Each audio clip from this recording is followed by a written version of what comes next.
What's up, Doc? Welcome to the Docs Get Money podcast. Are you a badass doctor killing it professionally and has bigger dreams than just clocking in and out of the hospital? Do you want to leave behind a legacy that is as lit as an HBCU homecoming?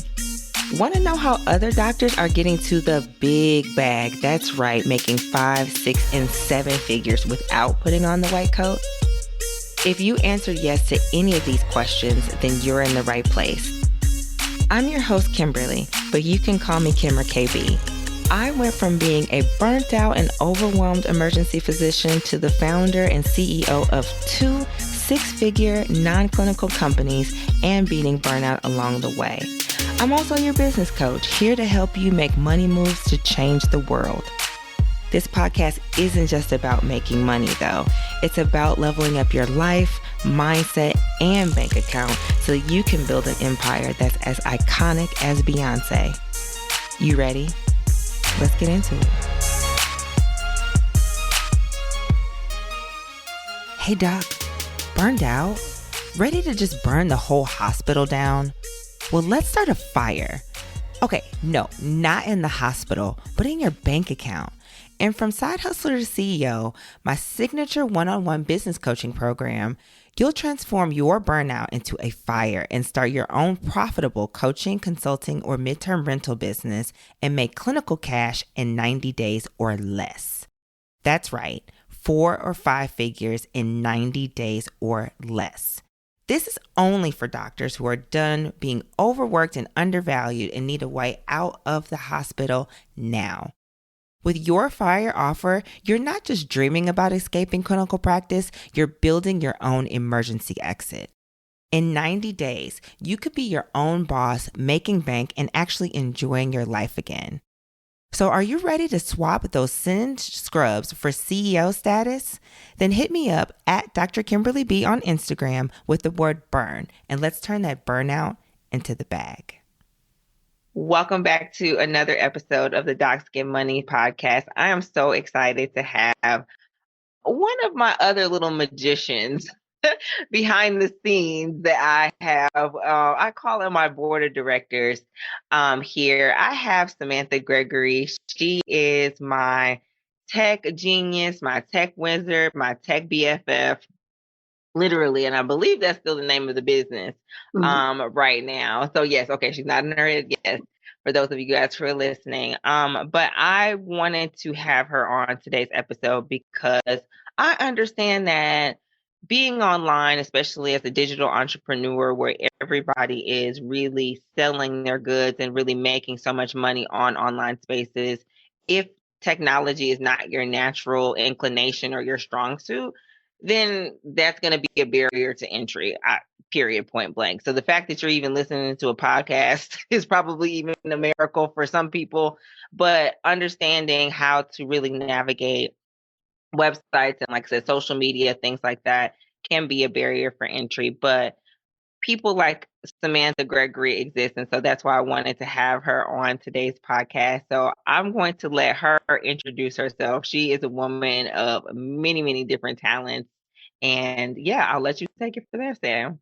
Oh, thank you, Kimberly. I'm so excited to be on your podcast, Docs Get Money. I love the name. I don't think I told you I love the name of this podcast, but it is so fitting. And I just think that being in this space, and back in the day, I used to be a nurse assistant. So that's a little FYI. I didn't tell you about that. Yeah.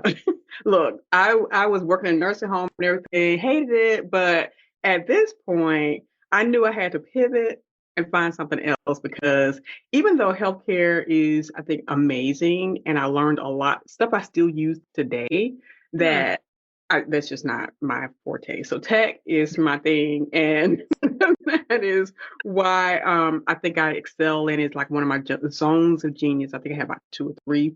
But getting into tech, I was, let's see, when AOL was out, that's kind of back when I started in tech. Okay. Yeah. So we got a computer at the house by miracle. I don't know how. And of course, you had to dial up, and of course, don't let nobody get on the phone and try to make a phone call while you're trying to be on, kind of hear your crackling sound from AOL. Exactly. with the free disc and stuff like that. So I am really dating myself, but I really took to it because I was fascinated by it. I was fascinated by just the opportunity to get online. Like, what is that? And chat rooms and all kinds of things back in the day, whereas now we have Facebook. So I just fell in love with it. And then when I was in high school, I learned this is my teacher. Her name was Barbara Willis. Amazingly, she took an interest in me, and she saw how I was just wanting to learn everything about computers. So she said, first you need to learn how to type. That's going to help you out. So I learned how to type using Mavis Beacon Teaches Typing. Okay. Okay. Dating myself again. No, because I'm about to say you speaking my language, but say from the chat rooms, from AOL, from chat boards or like forum boards and stuff like that. Yes, all of that. But all of keep that. going. Yes. So she taught me just basic business applications like Word, Excel, and she was just like, learn these things and you'll do well. And she was right. I learned those things. I mastered those things. I was able to get into jobs where I was like one of the only people who was very comfortable using tech. And it wasn't like I was coding anything because it was okay, but I knew enough to be dangerous, and I knew way more than most people who were just like scared to even touch a computer at the time because I don't think we really had laptops. But fast forward, I kept learning, and I think that's the biggest thing with tech. And even though most people are really intimidated by it, I just was something that was like, okay, I think learning is my dopamine. I'm figuring that out. And so Yeah.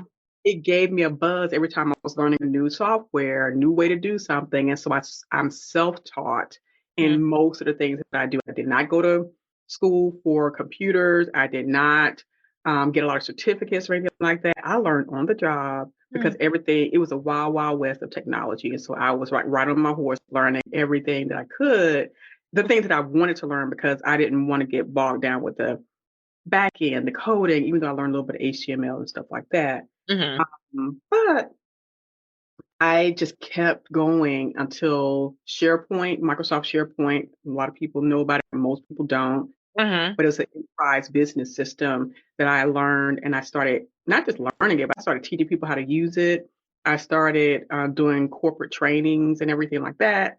And it was just again iterating, and then of course the internet really blew up and people started creating websites, and so I had to learn how to do that. I learned all the tools and stuff that we're using today, and I'm getting a little bit behind. I'm not scared, but I'm not as into it as I used to be. And then of course AI has me fascinated. It has me in a chokehold. So I hey, look, just give me all the things AI because it really helps save my brain cells. So that's really like my trajectory into tech and why I love it so much, why I've just kind of gravitated toward it. And because my degree is in writing, actually English. So professional writing. So I got into technical writing, which put me in the world of tech as well. So, and learning how to make complicated things simpler because I understood the complexity of it, but I could literally talk to lay people about what it is and write about it as well. So I think that's why I'm able to teach, I'm able to learn, I'm able to share and kind of simplify what this thing is that is really making people sweat. Yeah. No, that makes so much sense because there's so much I want to ask you from what you said, but from even working with you, yes, I have had honestly some of the same experiences that you have. I remember going to, man, it had to have been for me like maybe like third grade. We started typing and learning how like number munchers and like just learning how to do just different little exercises on the keyboard, like third and fourth grade. But then what that spun off into was me just kind of just learning the same way. Just like I wanted to understand what this code was. If I go behind this website, what does this all mean? And I guess because I'm nosy. I think that was my thing. I'm just like, what the heck does this mean? But then coming from a background where my mom was teaching technology. And Mm. she was the only technology teacher, for like middle school age when I was going through the same thing at the same time too. So having a mom to be able Mhm. to kind of continue to pour into me, and encourage me as well too, to kind of like explore those different things. I think that's what got me interested in it, but I put that all down to Yeah. go into medicine. And Mhm. so I said that to say that you make it still so easy for me. Like, yes, I can understand some things as far as website development and different things like that. I feel like you and I are able to have a different nuanced conversation, but still you're able to make it so simple for me. Like, even if I don't understand, if I'm not saying it the right way, Mhm. I can still just come to you and be like, Yeah. Sam, I want this. Uh-huh. Can you make this happen? You're like, yes, I can do this. Or I'm looking at this and this. Can you merge that to make it look similar? Yes. And you're Mhm. able to, like I said, make kind of the complicatedness in my head also simple enough to repeat back to me so I can Yeah. see my Yeah. own vision back. Mhm. Yes. Yes. Yes. That's Yeah. one of your talents too. Thank you. Thank you. I see that. I definitely see that, and I don't know if that's a gift. Maybe it is, but I feel like that's one of my callings. Being able Mhm. to understand and synthesize what people are saying, even though it feels jumbled up in their head for whatever reason. But it's Mhm. like, okay, I got a fix for that. Oh, I can help you with that, or this is really what that means, and it's not that bad, and we're gonna get through this. And don't worry about it. I think that's one of the things I say. One of the the most is don't worry about it. It's okay. We can do this. We can do this. Yes, because I'm thinking about the first time we even worked together for sure with properties. I felt like everything was a mess, and I'm just like, I Hmm. don't even know. You're like, I literally think that's what you said. Oh, it's not that bad. No, no Yeah. worries. It's Yeah. fine. And it literally was like within like a week and a half, everything was just exactly the way I needed it to be. I was like, oh, see, Yeah. everything was fine. Good. But I want to go back to something you said from the beginning. Mhm. You went from a nurse's assistant to tech. How did you even become a nurse's assistant? What happened there? How did we end up in a nursing home? Because, yeah, Well, let's start see, way back there. what had happened was I was one of those kids that I needed lots of stimulation. My home life wasn't that great. And so I took upon myself to go find a place where I'm going to go get me an education and I'm going to get what I want and what I needed out of life and escape the home issues. So I went to a self-supporting boarding school that had a nursing home. And one of the things that you could do was work your way through the school and pay your tuition Mhm. by working at a nursing home or maybe landscape architecture, whatever. So that's what I did. I was 16. So I went through nurse assistant training at age 16, got my certification, I think by the time I was 17. And all the while I was doing on the job training. Hmm. Yeah. So I learned all the medical terminology. I learned, all the things just shy of being a nurse. And it wasn't, I mean, I did it. I was good at it. I also worked in the nursing home's kitchen every now and then on that duty or whatever you call it. And I learned about the health and, Hmm. what different types of diets and stuff like that. And then later on, I think maybe 2 or 3 years later, I was attempting to do nursing assistant again, but I was like, I cannot. And then I actually worked at a university, a community college as a program manager, Hmm. and I had to step in and teach the medical terminology class.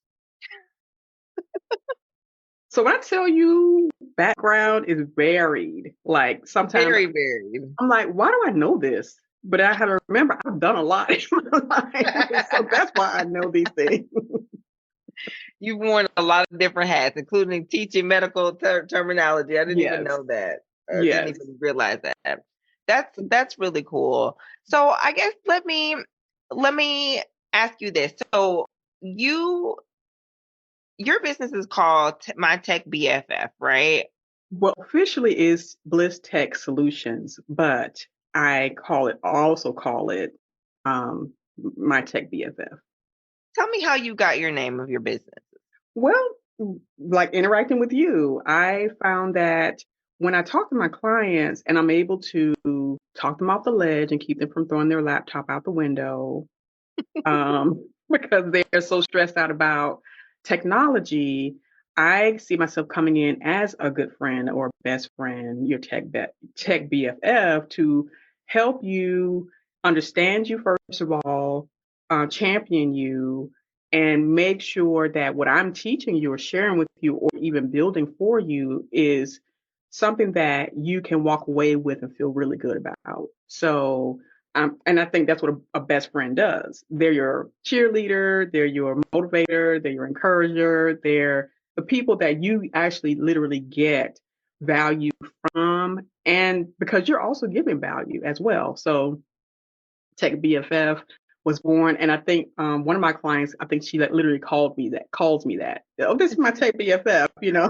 So I or either I said it to her one way or the other, and so I got T-shirts made and stuff like that, and it's like, look, that's who I am, and I think that because of my personality style, and because I'm the way I'm able to just calm people down. I'm just really able to, because they come to me really frazzled. They come to me like tech post traumatic stress disorder, and they are really having a hard time. And I'm just a lot of the time is spent reassuring them.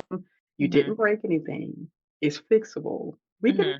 It's okay. We can. Let's just take a breath. And then that's of course when I started to talk about stress management as well, because it does go hand in hand with when you're coming and you're at that point where the stress has the tech has stressed you out so much. It's like, I gotta calm this person down first, because I cannot work with you if you are so all over the place and you're in such a space mentally and emotionally where you can't think. Right, right. Tell me some of the signs of tech PTSD. Tech PTSD. Like, I have to understand this one. This is too good. Yes. So when the person is so afraid to do anything because they've had a bad experience with other people, other tech people who have made them feel small, made them feel dumb, made them feel like they can't do anything right. When people talk to them in tech language and jargon, and it just makes them feel so nervous, and they break out in sweats, hives, or whatever when they think about having to do anything with technology.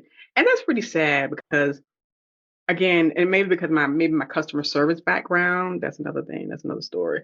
But just understanding that people are people, they're customers, and that you want to treat them with respect and kindness. And a lot of tech people don't know how to do that.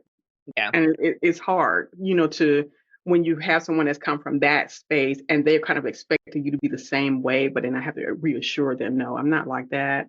I just really want you, and I'm having a calm demeanor, a softer voice, reassuring them that they can let go of the death grip off of their laptop, and I'm gonna take care of them. Yeah. Yeah. And I think also too, sometimes people have been taken advantage of. And I think you said that I just want to double tap on taking advantage of so many different times by other tech people and other website developers, or people that are, saying that they're going to do all of these things, that they just are afraid, like you said, to trust the next individual, or even to open up or even share what their vision is, or really feel free to open up and create and say, hey, I don't know, but this is what I'm thinking about doing. And so it's sad in a way that people just forget, like you said, from the customer service standpoint, that this is someone that's coming to you as an expert. I'm asking you because you know how to do this, Right. and you have the time, and this is what you do. You do this very well. And so I may not know all of the things that you know, but this is what I still would like to be created. So Right. I would love the fact that you make it more just like of a human being conversation, just like I get you, girl, type of type of situation. Yes, absolutely. And I think too the creativity involved, because a lot of times people don't think of tech as being creative, but it Mhm. is because you're literally creating something out of nothing or ones and zeros, et cetera. But when you're able to create something for a client, when I'm able to create something for a client that they really Mhm. love, and because I'm able to put other skills in place, whether it's writing or graphic design or just the ideation of, hey, you could maybe use this or this could work Mhm. really well Mhm. for what you want to do, and helping them see the creative side of it versus just the straight tech and, oh, this is really hard. No, well, what's the image? What are the images you want? What's the words you want to say? How do you want to convey your message? And it does also go back to business too. Right. Right. Absolutely. And marketing and how you want to brand yourself and put yourself out there. Absolutely.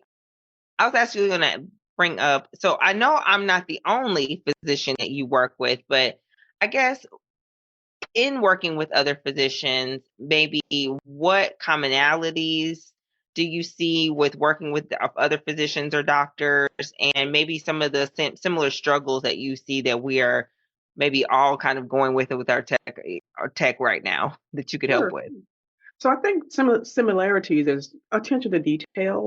Mhm. You tend to be a lot more detail oriented than other clients because I guess you have to be, especially in dealing with lives every single day. You have to, know how to diagnose, and so even that diagnosis is really important to understanding. Okay, well, I want my website to look like this, or I want my social media to be that, or I want this app to do this for me, or I need to be able to automate things. And so I think having that, I think, better grasp on how the details that's involved in what you want to do, so I think that's really the major thing in terms of similarities, having a vision, Hmm. because oftentimes people they think they want something or they want to look like that other person's thing, but to individualize it and make it your own, I think that takes a bit of not just nuance, but it is like again the vision that it takes in order to be able to convey because especially not attorneys, forgive me, physicians, you also are under a lot more scrutiny. Mhm. And so you have to have your website, your whole presence, online presence to be within guidelines so that you don't say something you shouldn't say or convey information that maybe everybody can't really is not appropriate for everyone because you don't know every individual. So you have to Right. have certain things in place in order to ensure that you're not violating your oaths or violating any licensure rules or what have you. So those are Right. similarities.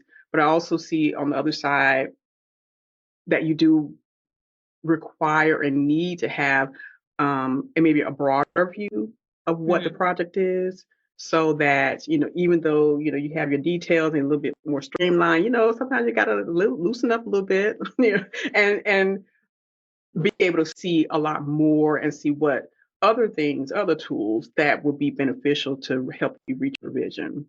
Right, absolutely. And you've created, of course, for physician or doctor personal branding, like Mhm. they're doctoring, I would say they're doctoring, and non-clinical businesses and ventures that they were doing as well too, right? Right, yes. Got you. What is, I don't know, what do you feel like is maybe another struggle or maybe another challenge that you maybe see with your physician clients, maybe, or maybe even all high achievers, because you brought up attorneys as well too. I guess I'm thinking like I noticed that a lot of doctors have a hard time with personal branding and Mhm. branding themselves and remembering who they are. Yes, there are rules about what we can say when Mhm. we're referencing like different patient interactions and things like that. And no one should be putting patient, information on their own personal websites. But it's just like, how do I go share who I am with who as a person and still be quote professional and still be taken as credible. I don't know. I feel like we struggle with that maybe more than other people. Is that maybe same, different? Well, I don't know. It could be the same. And the reason why I say that is because like the doctor that I worked on branding for, her main thing was she wanted to be personable. She was Dr. D or something like that. I think that's what she went by, just to make it more personable, more friendly, more approachable.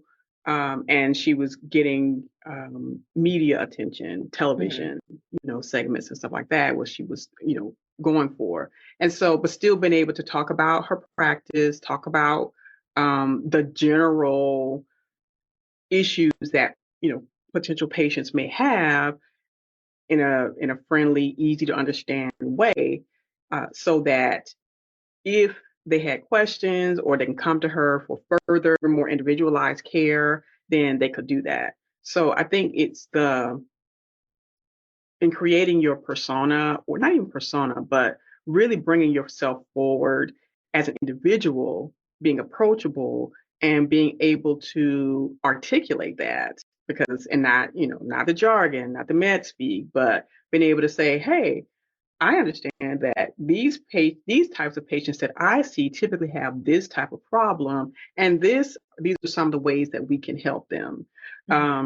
So and then also bringing out your, whether you are into fashion, whether you're into food, whether you're into, entrepreneurship, whatever it may be, bringing those parts of yourself forward and out.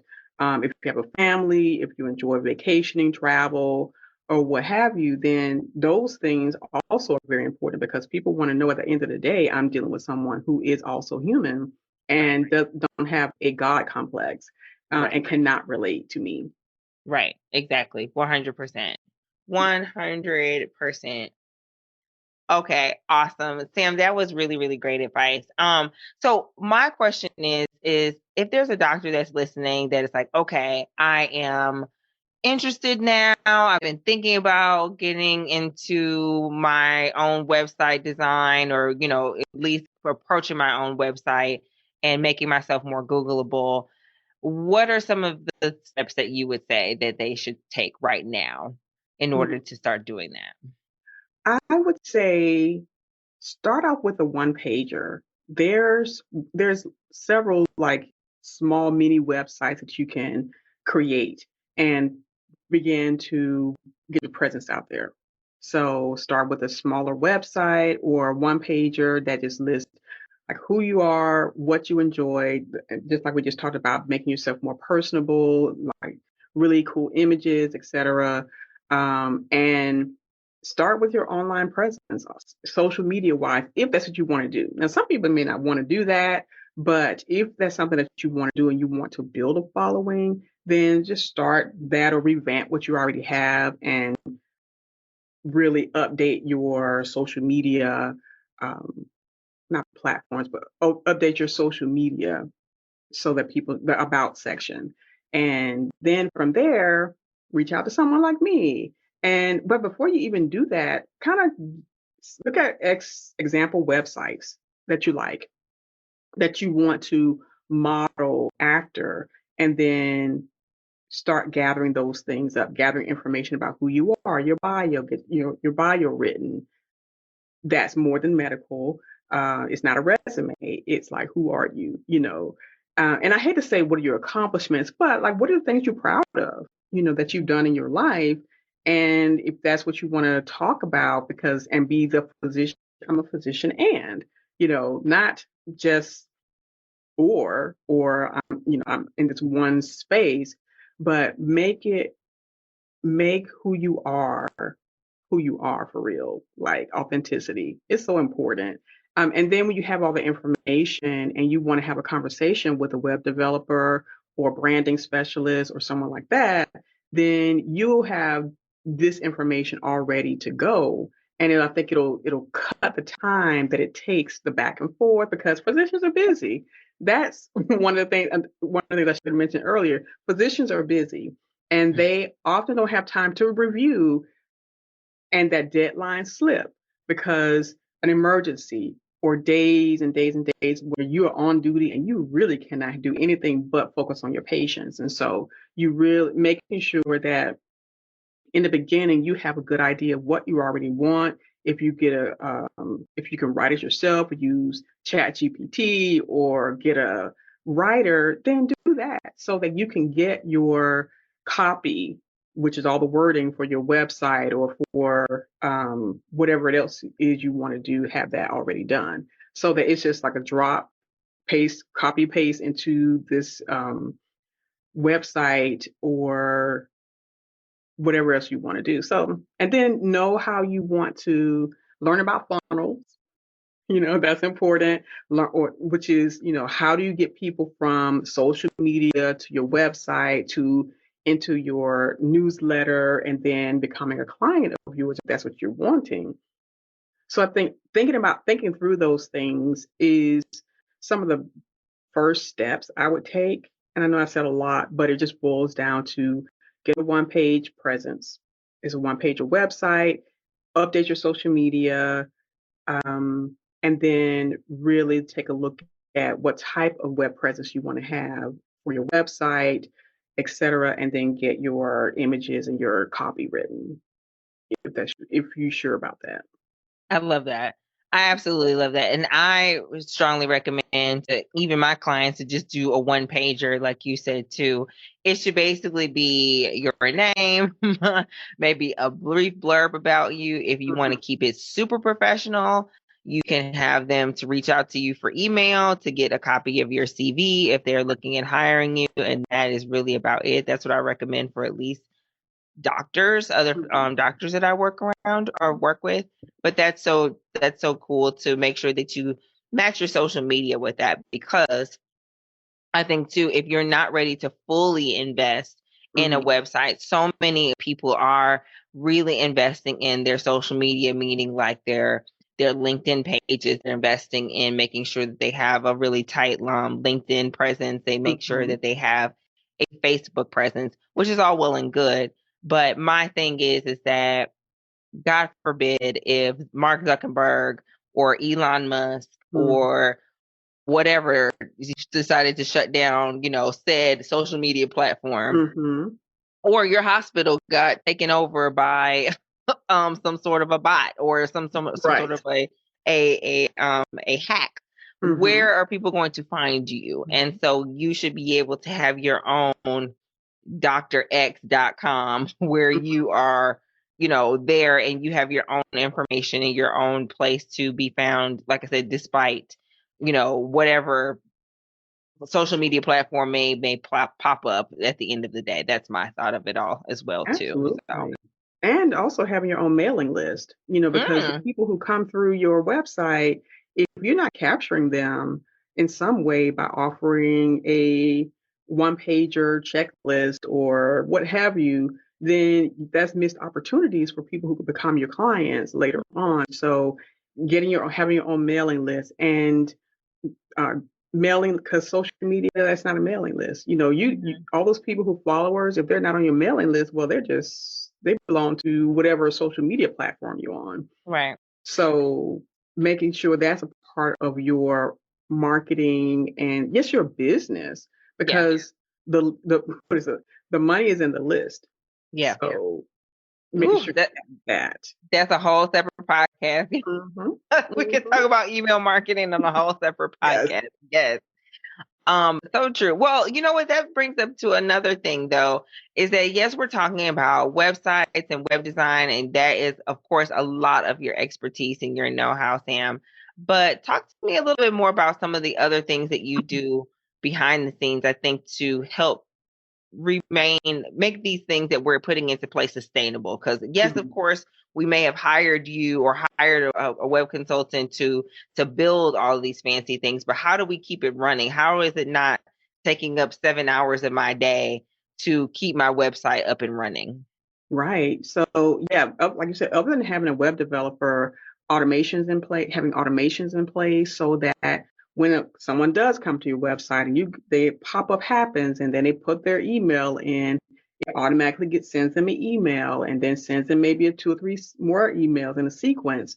to learn more about you and follow you on social media, to check out your low cost offer, and then maybe come to your event and get in your program. So all these things being automated, keeps you from having to always be inside your email and checking and responding to people, etc.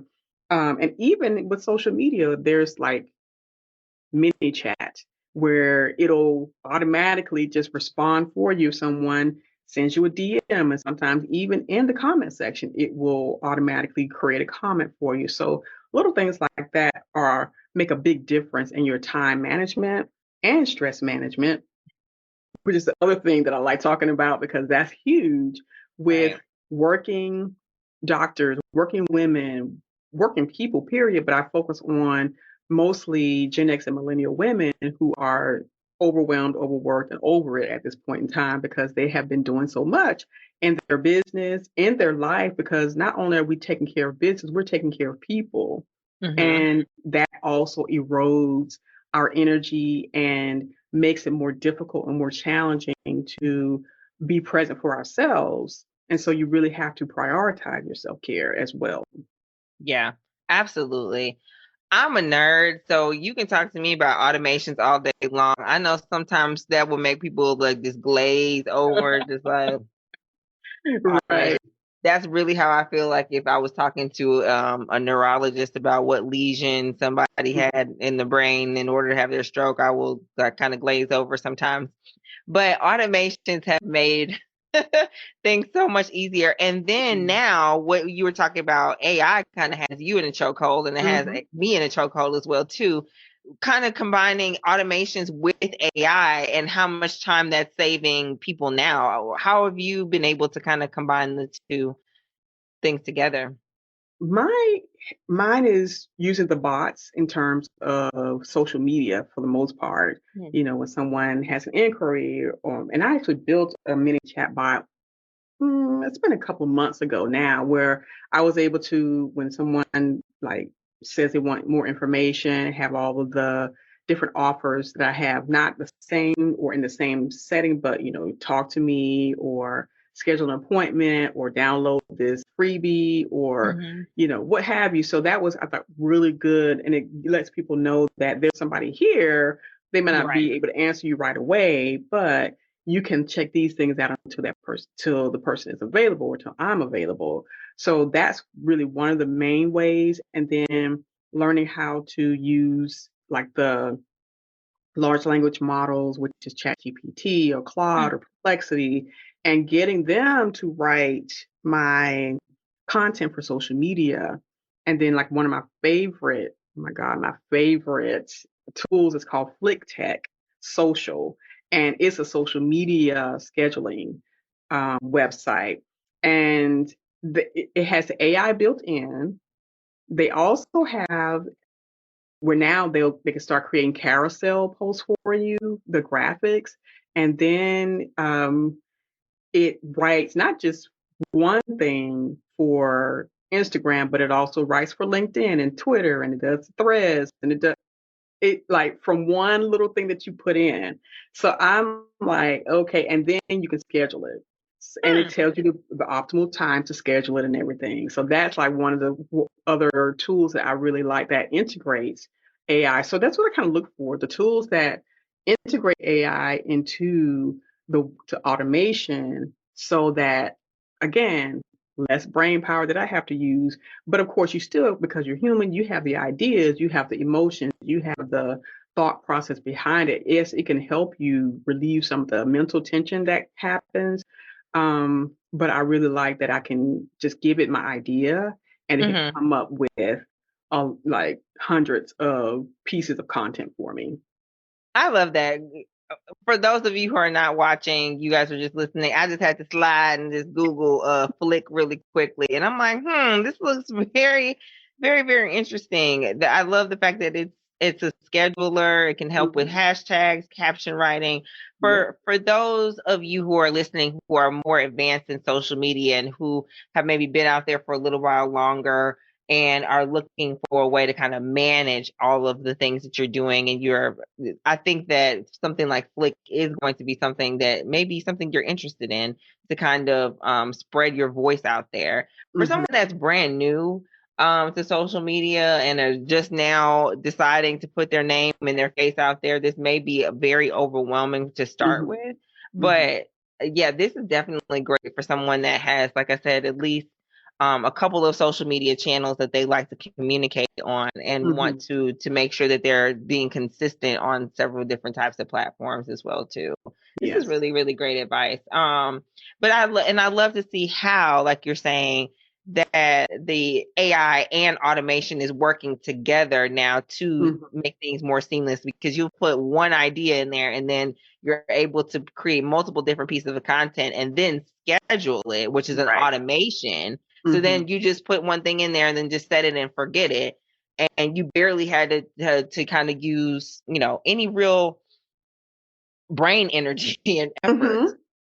You're just double checking it to make sure that there's more so your voice and your tone, what you want to say. But then actually, like you said, the heavy lifting of it all is really just been done by the tools that are out there and that are available to us. Yes, absolutely. And it's a game changer. But like you said, if you're just starting out, that might be a little overkill for you. But I still would use like a more streamlined type of tool like a chat GPT, because most people know how to use it. You just simply, I think, learning how to write prompts so that it'll give you the output that you're looking for. Because if you just say, hey, can you give me social media, you can say, give me a social media idea for medicine, that's too broad. But if you narrow it down to your specialty, if you narrow it down to the type of patients that you deal with, to even I'll say symptoms or a suite of symptoms, but a disease or what have you, then that's giving it a little bit more. And then, of course, can you do it in this voice? Can you make sure it's first person or second person? Can you? So prompt writing is another thing that, even as a writer, I find it a little bit more easy than people who are not writers or people who really don't have a vision or cannot really articulate their ideas in words. So learning prompt writing is really good if you want to use AI tools to their highest capacity. Absolutely. 100%. And you said you use it for your social media, for your marketing. I use it for a lot of my behind the scenes work, as far as getting in depth into my ideal client. I ask ChatGPT all kinds of different questions about what my client may be thinking or feeling, and it helps me to come up with some content ideas as well too. ChatGPT, I think, is the biggest thing that has really shook us in so many different ways, but it's been such an amazing upgrade to all of our lives now that we see kind of the benefits of it.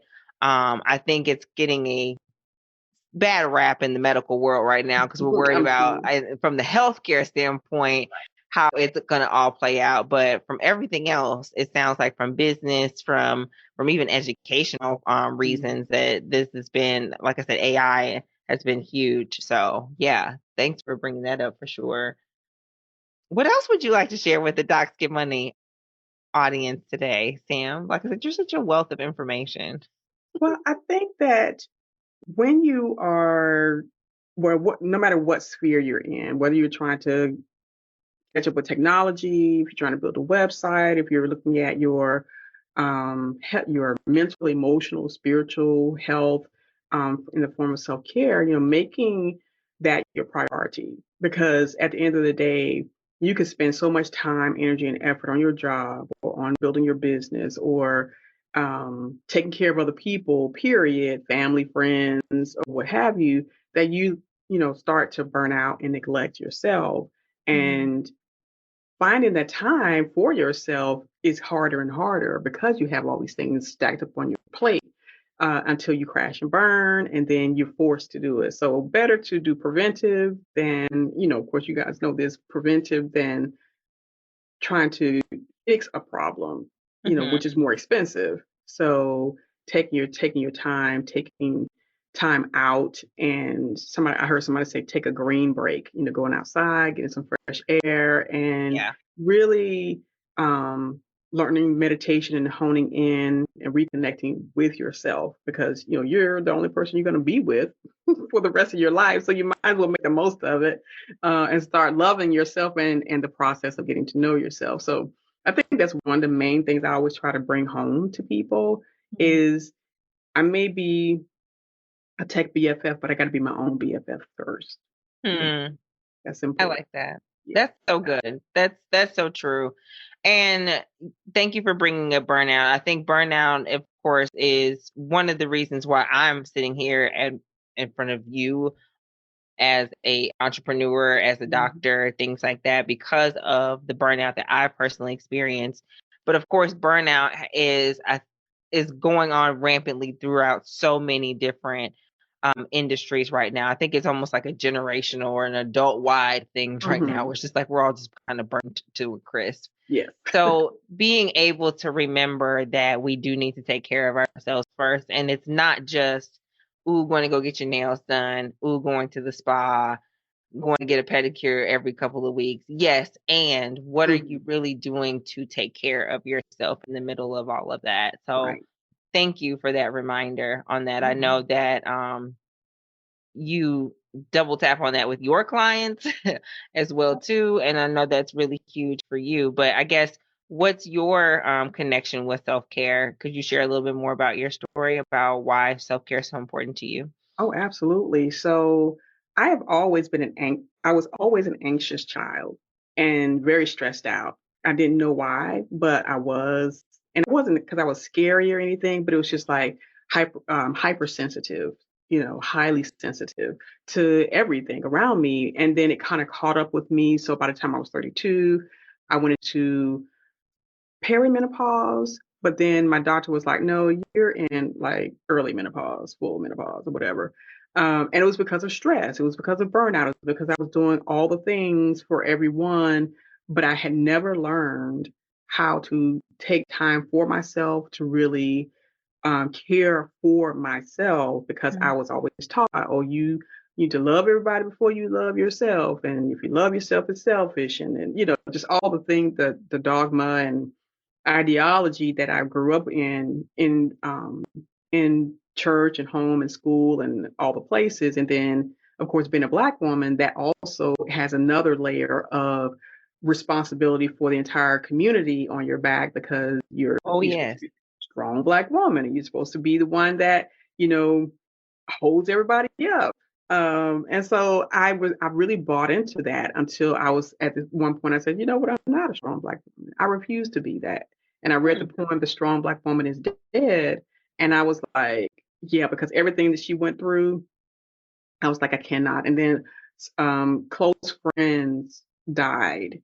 And these were women, and they were older than me, but I really just loved them so much. And I saw how much they gave and gave and gave and gave and gave and gave some more. But it really literally took them out, either from cancer, one died of an aneurysm.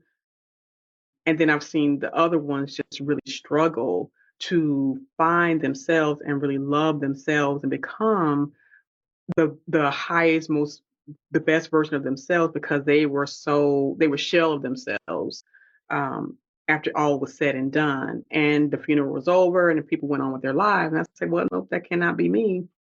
And so between that and my health scare, I decided I have to put myself first. I have to prioritize myself first. And it wasn't instant. It was because I was so groomed and programmed to always put others before me, and to even put myself first, or even say the words, I'm going to be selfish. That was like, I can't do that. What are people going to think? But then I had to get over that too.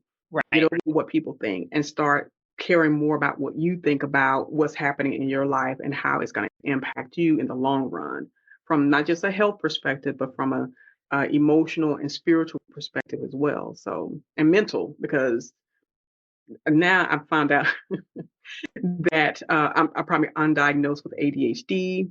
And I'm like, say what now? Yeah. You kidding me?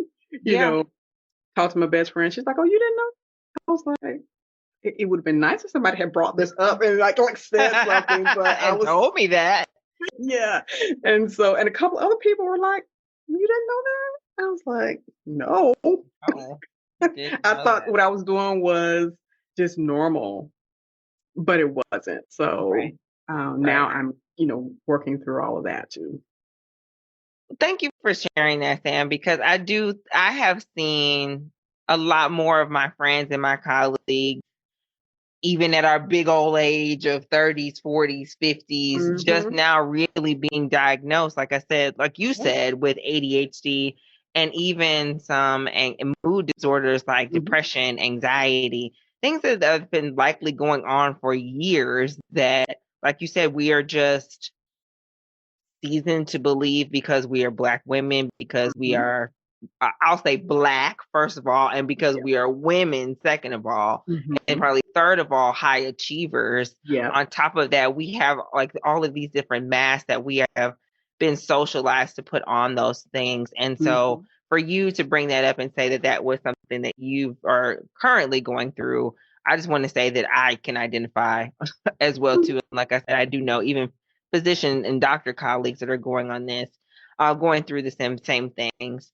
But while you were talking, I had never heard of the poem, The Death of a Strong Black Woman, and it's long, so I don't want to read the whole thing. I encourage anybody that's listening to just read it, whether you're a Black woman or not. It doesn't matter. I think that this is a very poignant, very thoughtful poem from the brief read that I'm able to get of it. But I want to read the part that says, she died from always lifting something heavy, from heavy boxes to refrigerators. The strong Black woman is dead. She died from the punishments received from being honest about life, racism, and men. She died from being called a bitch, for being verbal, a dyke for being assertive, and a whore for picking up her own lovers. And it just made me think of just us as Black women just being able to say and to do what we want and what we feel without any strings attached, without any thoughts, without any misconceptions, of just us being just ourselves freely, unabashedly. And when we're not able to do that for so many years, like you said, it took you at the age of 32 to just be like, you know what, done. Your body started shutting down on you. Yeah. And just the burnout that just constantly just kind of just wears on you. Yeah.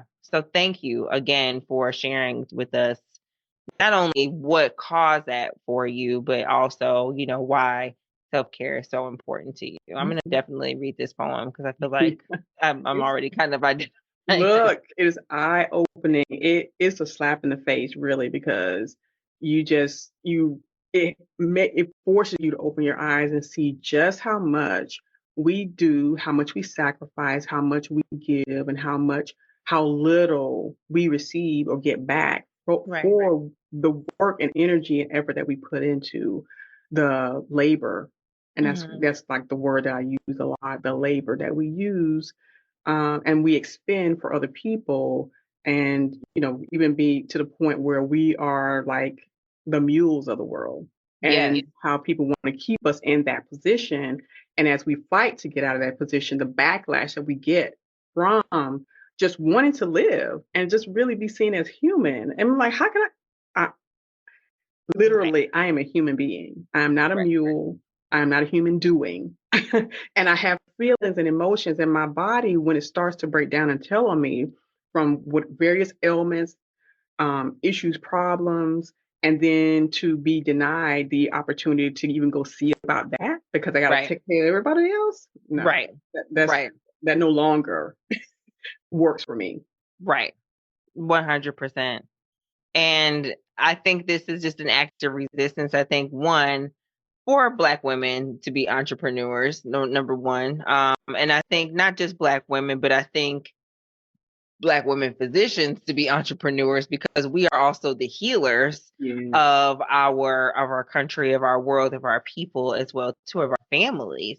And so we have an additional burden on top of us as well. So we need to make sure that we are doing things that make us feel good to restore ourselves, because if we do not have a full cup, then we cannot fill anyone else's cup as well either. We can't fill.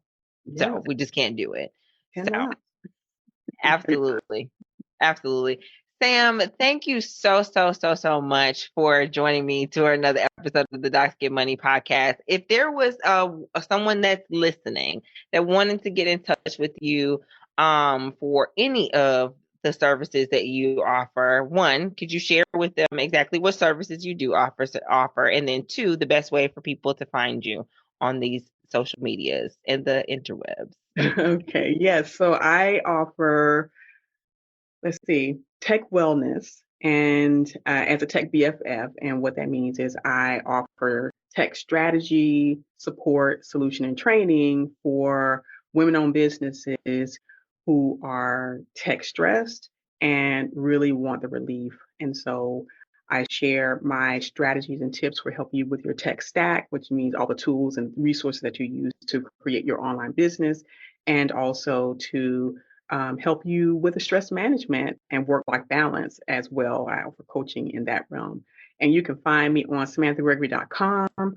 That's for the self-care and wellness, but also for the tech side, check me out at mytechbff.com. Awesome. Thank you so much again, Sam. And to everyone that's listening to the Docs Get Money podcast, thank you so much for listening to another episode. Please download this podcast, share it with someone that you know that may be tech stressed and may need to hear this episode. And and for those who are listening again, thank you so much for listening, and you guys have a wonderful day.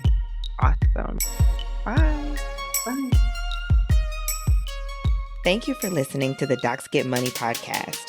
New episodes drop every Thursday wherever you find your favorite podcast.